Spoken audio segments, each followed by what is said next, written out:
Glória a Deus. Amém? Fico muito feliz de estar aqui hoje com vocês para trazer a mensagem. Eu acredito que as pessoas que vêm nesse culto, 22h45, é porque tem um propósito realmente de ouvir a voz de Deus, de ter comunhão com Deus, não é verdade? Amém?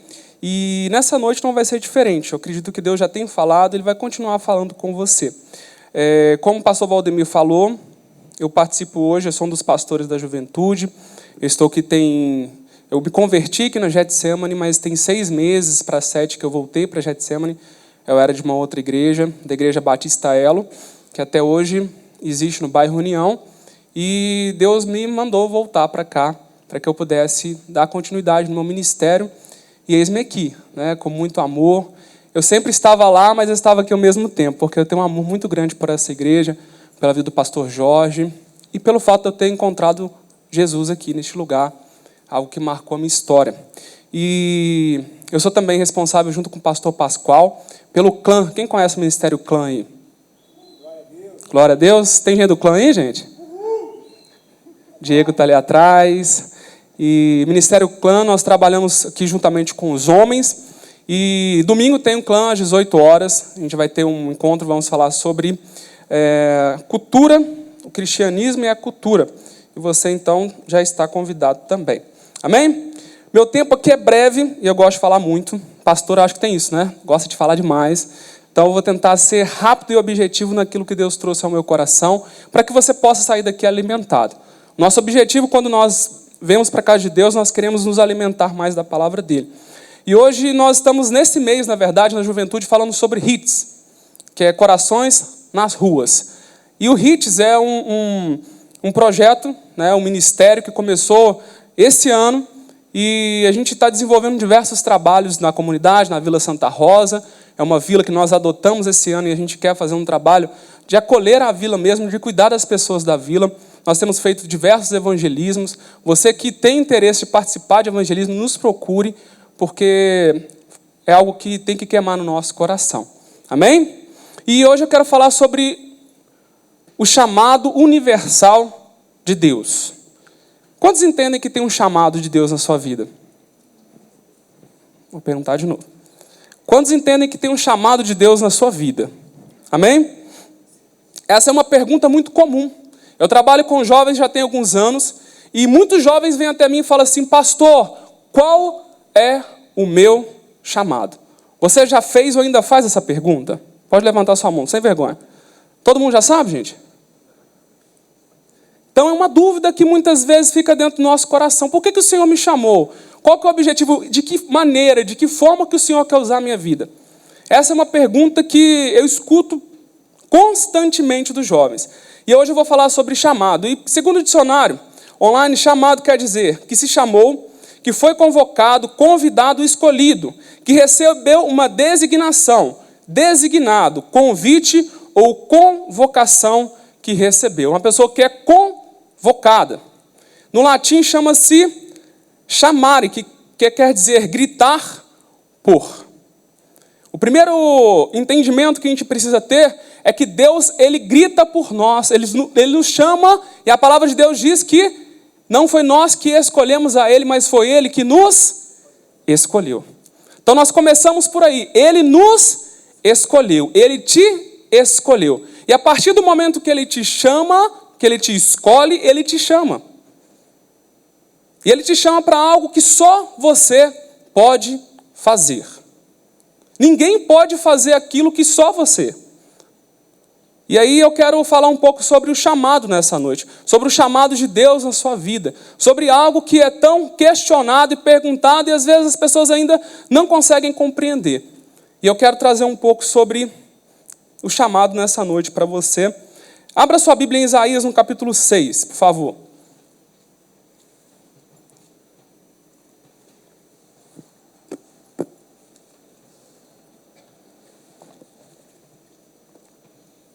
Isaías 6. Isso aqui cai assim, não, né? Isaías capítulo 6. Aqui nós vamos falar do chamado e da visão de Isaías.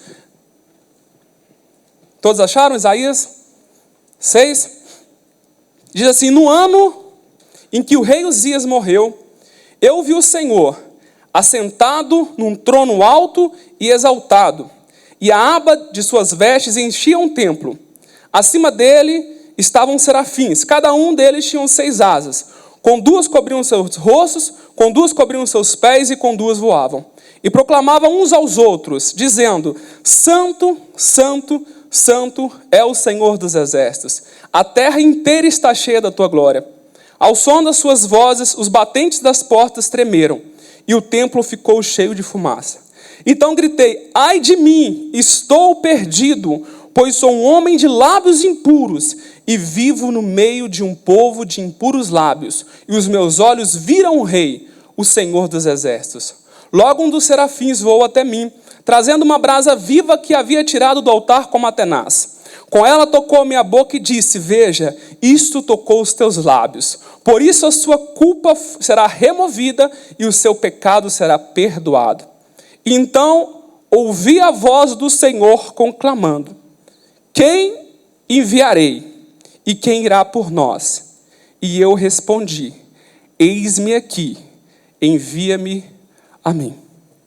Esse foi o chamado de Isaías.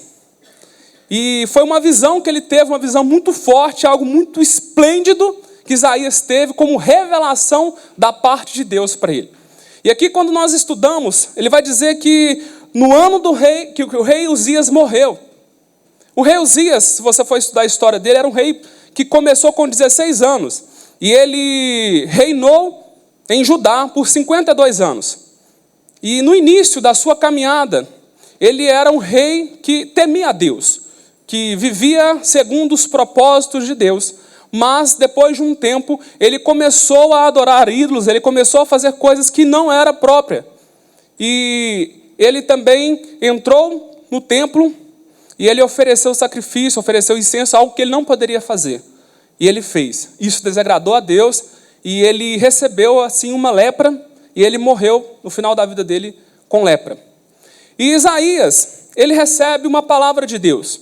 E agora a gente entendendo o que diz o início, no ano da morte do rei Uzias. Por que começa dizendo isso? Não poderia simplesmente falar: eu vi o Senhor assentado no alto e sublime trono, porque algo na vida de Uzias muitas vezes podia ser determinante no chamado de Isaías. E muitas vezes existe algo nas nossas vidas que é determinante para que nós possamos viver o nosso chamado ou não viver o nosso chamado. E eu quero colocar alguns pontos aqui do que nós conseguimos enxergar nesse contexto em que Isaías viu. Primeiro, ele viu a majestade de Deus. Eu vi o Senhor assentado no alto e sublime trono, e as orlas do seu manto enchiam o templo. Os serafins estavam acima dele, cada um tinha 6 asas. Com 2 cobriam seus rostos, com 2 cobriam seus pés, e com 2 voavam. Ele viu a majestade de Deus. Ele conseguiu compreender a grandeza e a majestade de Deus. Sabe qual que é a nossa grande dificuldade? Nós somos muito limitados muitas vezes para conseguir compreender a majestade de Deus. Se nós conseguirmos entender isso, nós seremos diferentes em relação à nossa conduta, à nossa vida. Segundo ponto, ele reconheceu a santidade de Deus através do que a palavra fala. Santo, santo, santo é o Senhor dos exércitos. A terra inteira está cheia da sua glória. Ele viu a santidade de Deus. Outro aspecto importante nas nossas vidas é a gente entender a santidade de Deus. Quando nós entendemos a santidade de Deus, nós desejamos ser santos. Você entende isso? Quando você entende a santidade de Deus, você quer ser como Deus. E você deseja essa santidade na sua vida também. Outra coisa, ele reconheceu. Olha que tremendo que Isaías fala. Pois sou homem de lábios impuros e habito em meio de um povo de impuros lábios, e os meus olhos viram o Rei. Ele diz: eu estou perdido, porque eu vi a Deus. E olha que profundo isso. Ele vê a Deus, gente, naquele tempo, né? E é algo tão poderoso o que Isaías viu, que vê a Deus, a glória de Deus. Ele falou assim: eu sou pecador, eu sou falho, eu sou um lixo, e eu estou vendo a glória de Deus. Eu estou perdido, eu vou morrer. Então nós precisamos entender quem somos. E além de entender quem somos, nós precisamos compreender também a santidade de Deus através do que Ele pode fazer nas nossas vidas. Ele é santo e só Ele pode nos santificar. Aí a Bíblia fala que um dos serafins voou para mim, trazendo na mão uma brasa viva que tirara do altar como a tenaz. Essa brasa viva, ela se encontrava no Santo dos Santos. Era o lugar mais santo do tabernáculo ou do templo, onde só o sumo sacerdote podia entrar uma vez por ano para oferecer sacrifício. E essa brasa representa algo que os serafins trouxe para ele como sinal de santidade, tocou nos lábios dele. Então só Ele pode nos santificar. E aí, a Bíblia fala que Deus, Ele vai conclamar: a quem enviarei e quem há de ir por nós? E aí ele disse: eis-me aqui, envia-me a mim. A prontidão de Isaías em receber o chamado. Agora a pergunta é: será que nós temos vivido o reflexo do que Isaías viveu no nosso tempo? Quantos aqui entendem a majestade de Deus? Quantos aqui entendem a santidade de Deus? Quantos aqui entendem que é caído e pecaminoso, que a sua vida, se não for a misericórdia e a graça de Deus, nós seríamos consumidos? Quantos entendem isso? Lindo, né? Quantos entendem que apenas Ele pode nos santificar? Todos nós? Quantos entendem o chamado universal de Deus, que é proclamar, levar a mensagem de Deus? E quantos querem viver isso, ter prontidão para isso? Até agora está bonito, né? Agora vai ficar legal. Dr. James Stewart, ele diz o seguinte: o verdadeiro problema do cristianismo não é o ateísmo nem o ceticismo, mas os crentes que não testemunham a sua fé e tentam contrabandear as suas almas para o céu. Hoje nós vivemos num tempo em que nós entendemos o que é missão, a importância de viver missões, mas nós não vivemos de forma plena aquilo que nós entendemos que é necessário. Nós sabemos que é importante, mas nós não vivemos isso. Há uma diferença entre querer fazer e realizar. Uma coisa é ter a intenção. Muitas vezes você escuta uma palavra que fala sobre evangelismo, que fala sobre missão, o seu coração enche de vontade e intenção, mas nós temos poucas ações em relação a isso. Vivemos uma geração que diz querer fazer, mas o seu nível de empenho e suas atitudes não condizem com a sua vontade. Usa-me, Senhor. A gente canta, né? Usa-me, né? Igual um farol, não é isso? Como é que é a música aí, gente? É isso mesmo, não sei cantar não, gente. O Hernando que sabe cantar bonito, né? Tem uns pastores aqui na igreja que sabem cantar. Deus não me deu esse dom. Então, mas muitas vezes nós cantamos e não vivemos. Quantas canções nós cantamos, quantas vezes a gente canta: usa-me, Senhor, transforma-me, usa a minha vida, e a gente não vive aquilo. E a gente muitas vezes se prontifica. Nós vivemos uma geração que diz: eis-me aqui, envia-me a mim, e não vive o estou aqui. Uma coisa você vai falar: eis-me aqui, envia-me a mim. Outra coisa é você falar assim: estou aqui, eu vou fazer, eu estou fazendo, eu estou cumprindo. É muito fácil a gente falar: eis-me aqui, usa-me a mim, mas a prática daquilo que você diz é mais importante do que dizer. Você entende isso? É muito mais importante você fazer do que dizer. Não vale nada você falar que você vai dar R$1 milhão para alguém e você não dá. E assim também é com relação ao nosso chamado. Billy Graham diz assim, em um dos seus livros, As Minhas Últimas Palavras: uma das maiores catástrofes da nossa época é o fato de tantas pessoas que se dizem cristãs não terem o desejo de contar aos outros o que aconteceu em suas vidas. A melhor forma de evangelizar, a melhor forma de falar do amor de Deus é trazer aquilo que Ele fez na sua vida. Quantos entendem que Deus transformou a sua vida de alguma maneira? E muitas vezes nós seguramos isso. Muitas vezes nós não levamos isso para as outras pessoas. Nós temos às vezes vergonha de falar, mas o nosso testemunho, entenda uma coisa nessa noite: o seu testemunho é motivo de cura para outras pessoas.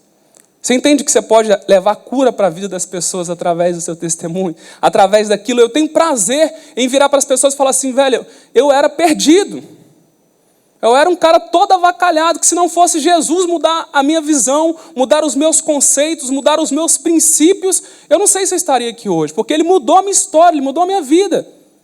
E eu sou grato a Deus por isso. E por isso, se eu tenho, do meu vaso, eu sou um vaso, se eu tenho esse tesouro dentro desse vaso, como diz o apóstolo Paulo, eu preciso transferir, eu preciso levar, eu preciso propagar, eu preciso anunciar as boas novas de Jesus para as pessoas. E isso precisa queimar no nosso coração. Onde você passar, você precisa ter isso no seu coração. Qualquer oportunidade.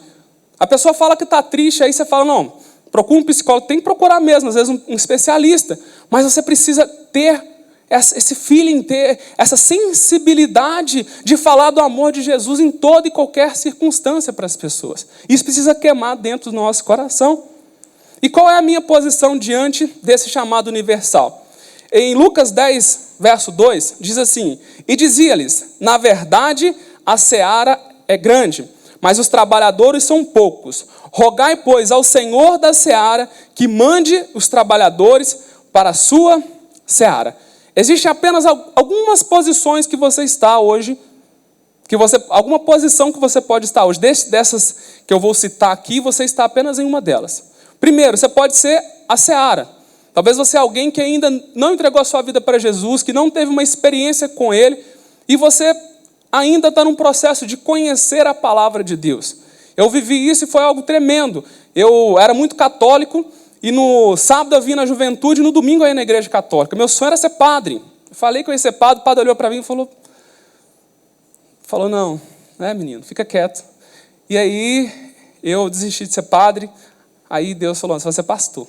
Então, amém. Mas eu era muito resistente. Eu achava pastor era tudo ladrão, pastor não valia nada. E quem diria um dia eu estaria pregando? Todo dia 28, eu acendi uma vela de 7 dias para São Judas Tadeu. E se mexesse naquela vela ali, era soco. Podia de jeito nenhum, porque eu era apaixonado por São Judas Tadeu, velho. Era meu, não mexia nele não. E para estar pregando aqui hoje é só pela misericórdia de Deus. Por quê? Porque Deus transforma as nossas vidas. Deus muda os nossos conceitos. E nós precisamos ser mudados de dentro para fora. Você pode ser a seara. Você pode ser um dos trabalhadores da seara. Talvez você está aqui nessa noite e fala, pastor, eu estou trabalhando, eu estou me empenhando, eu estou vivendo isso que Deus tem para mim como ministério, como chamado. Eu não entendo, eu não sei o que eu tenho que fazer ainda, mas eu estou fazendo.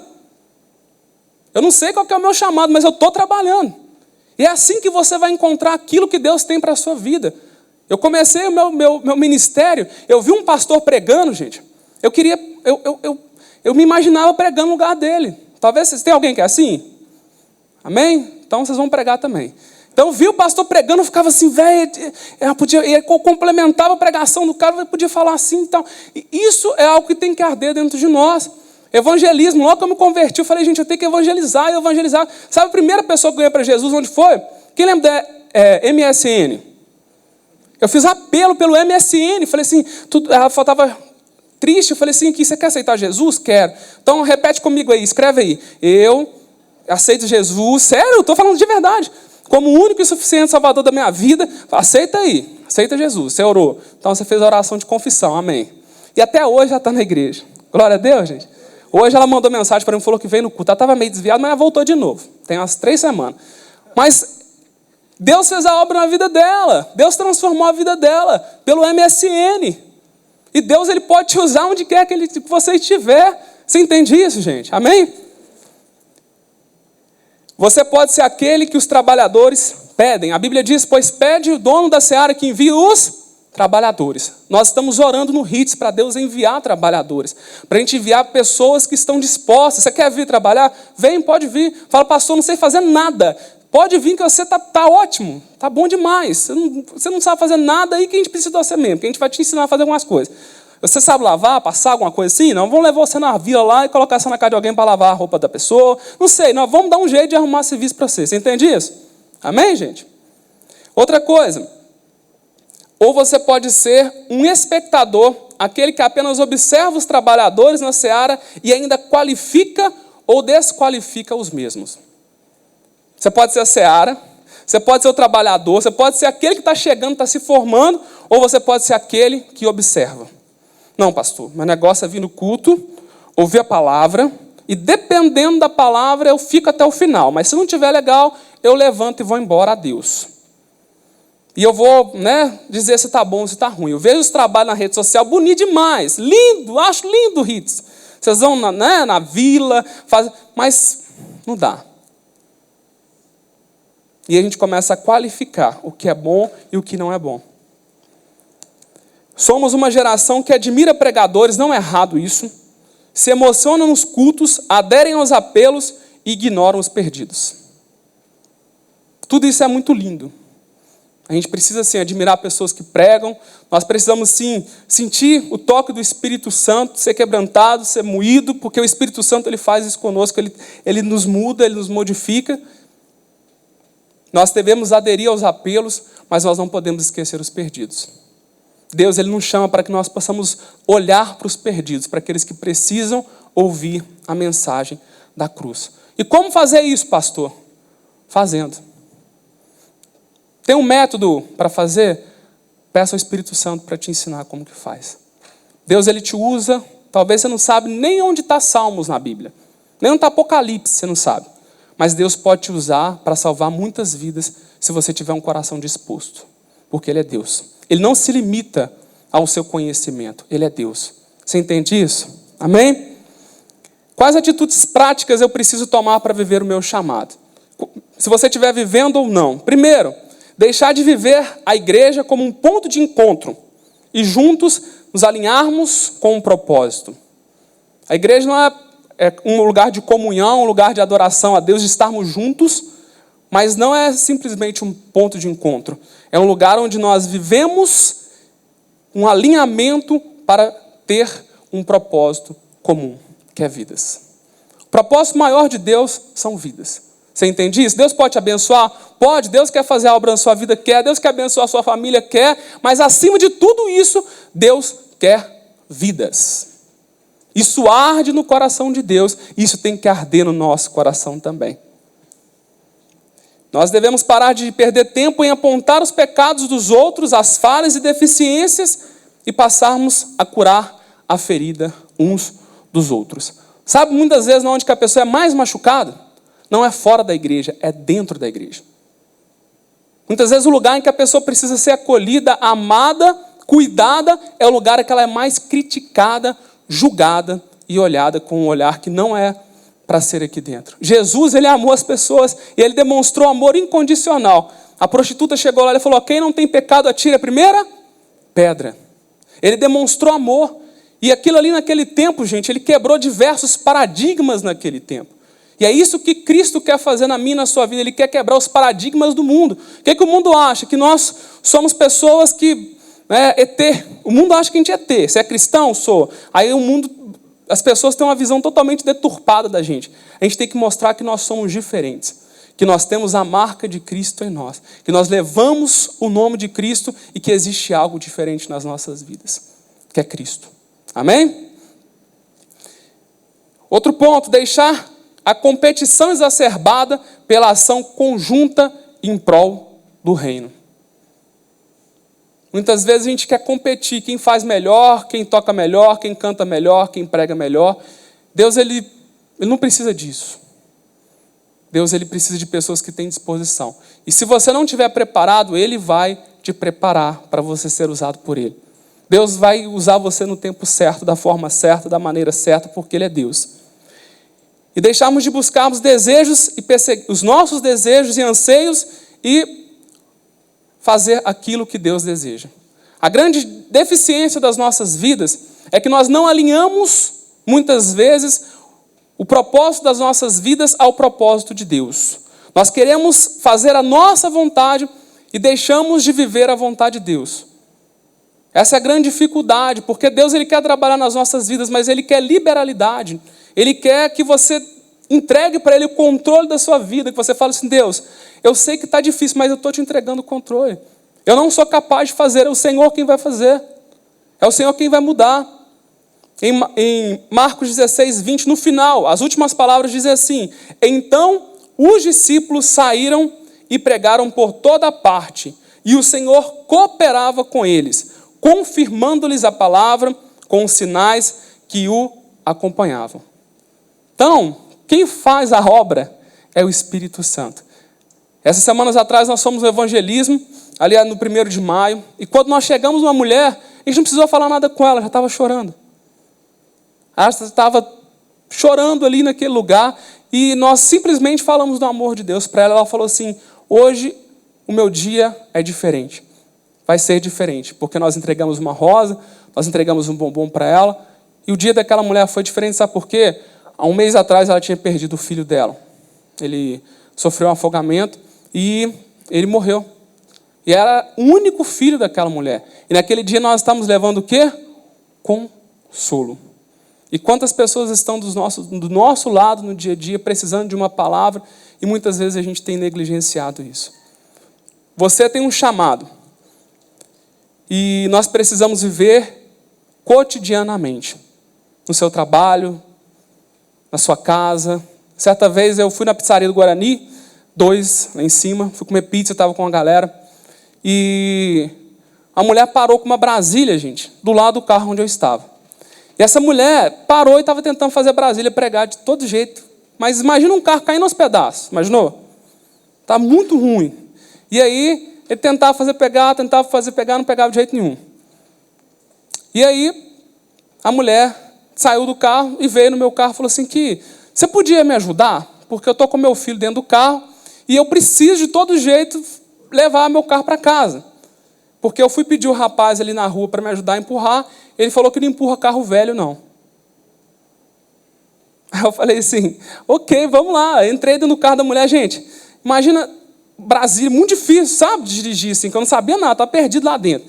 E aí eu entrei no carro dela e falei assim: vamos empurrar. O pessoal começou a empurrar e o menino deitado do banco de trás, dormindo.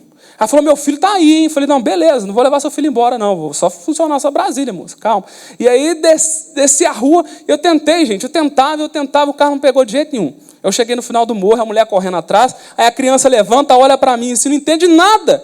Tipo assim, quem que é esse moço? Eu falei: calma, calma, sua mãe está vindo aí, está lá atrás. Aí ele só olhou para mim, está vestido de super-homem, olhou para mim assim, aí deitou de novo. Eu falei: amém, Jesus, glória a Deus. E deitou e ficou lá, e a mulher chegou e falou assim: ah, menina, eu tenho que levar esse carro para minha casa, não posso deixar esse carro na rua. Eu falei: moça, deu vontade de falar com ela. Eu falei: moça, deixa esse carro, ninguém vai mexer nesse carro seu não, minha filha. Para quê? E aí ela falou: não, mas não pode. Eu falei assim: vou fazer o seguinte então, vou lá no posto de gasolina, acabou a gasolina do seu carro então, vou lá pegar a gasolina. Já que não pegou no tranco, eu vou pegar a gasolina. Aí eu fui lá no posto, peguei gasolina, voltei, coloquei gasolina no motor, no carburador, no carro todo, quase que eu pus fogo de uma vez. E aí coloquei gasolina no carro todo, não pegava de jeito nenhum. Eu falei: Jesus. Aí eu liguei para um guerreiro, um amigo que está em todas as horas. Quem tem um amigo assim, gente? Todas as horas a pessoa aparece. Aí eu liguei para o cara e falei: velho, eu estou com a menina aqui, que ela está precisando de ajuda. E ela não quer ir embora. Ela falou assim: ó, vou fazer o seguinte, vou levar meu menino para casa, vou deixar dormir com meu marido, e depois eu volto e durmo dentro do carro. Eu falei assim: filha, não faço não. Não, vou dormir dentro do carro, não vou deixar minha Brasília aqui não. Depois entra aqui e faz alguma quebra o vidro e não sei o quê. Eu falei: tá, vamos fazer o seguinte, vamos rebocar o seu carro até a sua casa. E aí acabou a pizza, né? Eu estava louco para comer uma pizza, acabado de sair do culto, morrendo de fome, e acabou a pizza. E fui, né? O menino foi lá, rebocou, colocou, amarrou, né? E começamos a levar. Fui em casa buscar corda, porque não tinha corda no lugar. Fui lá, busquei a corda e voltei, empurrando, puxando o carro da mulher. Chegou na porta da casa dela. Falei assim: onde é a garagem? Ela falou: não tem garagem não, vou deixar aqui na rua mesmo. Eu falei: Deus, qual que é o propósito? Mas foi tão lindo porque aquela mulher estava com o marido com câncer. E nós entramos na casa dela, falamos do amor de Deus para ela, e ela entregou a vida dela para Jesus. Existe um propósito nas nossas vidas. Seja dirigindo uma Brasília, seja empurrando um carro, seja onde você estiver, entenda que existe um propósito de Deus. E você é alguém que tem um propósito para viver. Qual que é o meu chamado, pastor? Eu não vou saber te responder, mas eu posso dizer para você, se você entender que Deus tem um propósito universal na sua vida, que é levar o amor dele para as pessoas, você vai conseguir viver esse chamado que Deus tem para você. Entenda primeiro que você tem um propósito universal. E qual é ele? Pregar a palavra de Deus. Se você começar a pregar a palavra de Deus incessantemente, onde você estiver, pode ter certeza que Deus vai mostrar para você qual é o seu chamado. Ele vai te usar dentro daquilo que é o seu chamado. Mas enquanto você ficar sentado na cadeira, esperando um anjo, igual Isaías, uma visão de Deus, algo sobrenatural, pode dizer com você uma coisa. Talvez você vai viver a sua vida inteira no cristianismo. E você não vai ter essa revelação de Deus. E você vai, infelizmente, ser uma pessoa frustrada em relação ao seu chamado. Então viva o que Deus tem para você através do seu chamado universal, que é pregar a palavra de Deus. Amém? Fique de pé no seu lugar, nós vamos orar. E que essa mensagem, de alguma forma, possa ter encontrado lugar no seu coração. Talvez você está aqui, você sente dificuldades, talvez você sente, muitas vezes, que você não é capaz de viver e de fazer aquilo que Deus chamou para fazer. E eu quero dizer para você que você é capaz. Você entende isso nessa noite? Você entende que Deus tem um chamado para você, que você é escolhido dele e você vai viver o chamado de Deus? Porque normalmente o que Satanás tenta fazer, sabe o que é? É frustrar aquilo que Deus tem colocado no nosso coração. É frustrar aquilo que Deus tem depositado no nosso coração. Você está aqui às 10h45 da noite, você vai ficar aqui praticamente até meia-noite, não é em vão, é porque existe algo que tem que queimar no seu coração, e você está aprendendo algo aqui, não é para ficar para você. Você está ouvindo algo aqui, é para você levar lá para fora. É levar para vidas, é tocar vidas. Eu posso dizer para você, glória a Deus, nos meus trabalhos, em todos eles, eu consegui ganhar pessoas para Jesus. Você é um mensageiro de Deus, aonde você estiver. Você é um mensageiro de Deus. Você precisa levar as boas novas de Deus. A seara é grande. A seara é grande. Pessoas estão morrendo, pessoas estão tirando suas próprias vidas, pessoas estão se perdendo, e muitas vezes nós estamos vivendo um cristianismo sentado nos bancos da cadeira, na cadeira da igreja, confortáveis. E a gente está tudo bem, está tudo tranquilo. Não é isso que Deus quer para você. Se você vive, é porque existe um propósito maior de Deus. E que você viva esse propósito universal dele, que é pregar a palavra. Onde que eu vou pregar, pastor? Não sei. Onde você passa? Por onde você vai? Por onde você anda? Faça isso. Transpareça isso. Eu trabalho com alunos na academia, dou aula de personal e eu estou dando aula para o aluno e muitas vezes eu estou orando por ele. Eu coloco a mão no aluno e abençoo a vida dele. Ele não sabe que eu estou orando por ele, mas eu estou orando por ele. Se tiver que expulsar demônios, se um dia manifestar, não sei, mas a gente tem que orar, a gente tem que interceder. Se você manicure, pede cura, você está mexendo na unha da mulher, do pé da mulher, vai e começa a orar, intercede, fala: Deus, que esse pé aqui não venha pisar em lugares tortuosos, mas que esses pés possam estar na casa do Senhor, que essas mãos não venham fazer coisas contrárias à tua vontade, mas que essas mãos sejam abençoadas pela graça do Senhor, e que essa pessoa possa encontrar os teus caminhos. Você é o mensageiro de Deus aonde você estiver. Pare de atribuir essa responsabilidade para outras pessoas. Muitas vezes a gente atribui. É o pastor, é o missionário, é o profeta, é você. Entenda isso nessa noite. É você que é chamado por Deus. Você entende que você é chamado por Deus? Ele está te chamando nesse tempo. Que basta você querer. Coloca a mão sobre o seu coração. Quero orar com você. Eu não sei se você se sente perdido. Eu não sei se você se sente muitas vezes incapaz. Mas a minha oração nessa noite é para que você entenda o chamado universal de Deus, que é pregar as boas novas, a palavra dele, que sara, que cura, que transforma, que restaura vidas. Eu estou aqui como prova viva da transformação de Deus na minha vida. Você está aqui porque Deus um dia transformou a sua história. E nós não podemos deixar que as pessoas lá fora deixem de ouvir essa mensagem que transformou você. Deus, Espírito Santo, talvez muitos estão aqui nessa noite e não entendem o seu chamado. não entendem qual é o propósito, o qual o Senhor colocou eles aqui na igreja. Mas eu quero te pedir nessa noite, Pai, traz entendimento aos seus filhos, abre os olhos espirituais deles. Talvez alguns aqui estão tranquilos, sentados, e que está tudo muito bem, mas que nessa noite o Senhor possa fazer com que o coração deles comece a queimar por vidas, que eles não possam perder nenhuma oportunidade para falar do teu amor, que seja no táxi, que seja no Uber, que seja no metrô, que seja no ônibus, que seja no trabalho, que seja onde for, que eles possam levar o teu amor. Usa a vida deles, Senhor, que seja através do WhatsApp, que eles possam fazer apelo no WhatsApp, no Instagram, onde for, que eles sejam instrumentos transformadores através da tua palavra. Tira, Deus, tudo que não é teu. Talvez sentimento de incapacidade. Talvez tem pessoas aqui que se sentem incapazes de fazer a tua obra. Nesse momento eu venho te pedir, traz entendimento que quem faz é o Espírito Santo e que eles são vasos em tuas mãos. Que o Senhor dê entendimento e preparação a cada um deles.